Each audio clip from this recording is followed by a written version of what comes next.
Hello mga kabady, mga ka-soul. Welcome to Happy Thoughts ni Buddy. Peace of mind.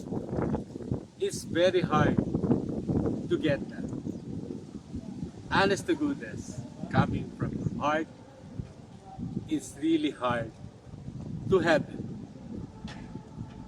Lalo na ako noon. Noong panahon na punong-puno ako. Financial, material, friends, families. Wala akong peace of mind.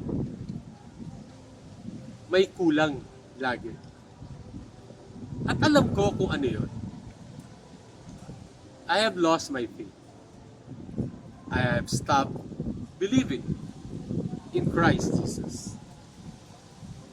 And even though I have everything, wala akong kapayapaan sa buhay.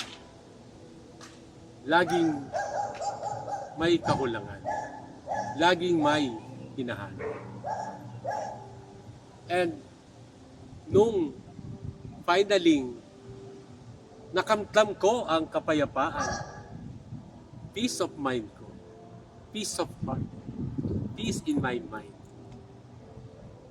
malayang spiritual na buhay. Sadly, nawala lahat yun. Nawala financial ko, nawala material things ko, some of my good friends, even my family.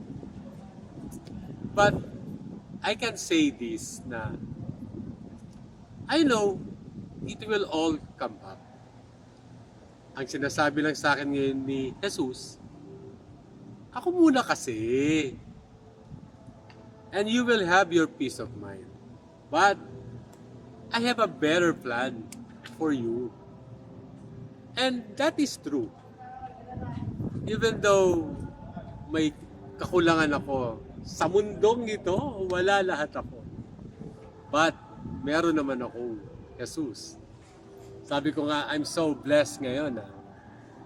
Sila Father knows me, even yung mga seminarista, mga madre, yung neighborhood song. I'm so blessed with people that I know God have put in me sa bagong buhay kong ito. I have this peace of mind na kahit ang daming nawala sa akin, unti-unti, pinapalitan nito. Binabalik nito. And that's my happy thoughts.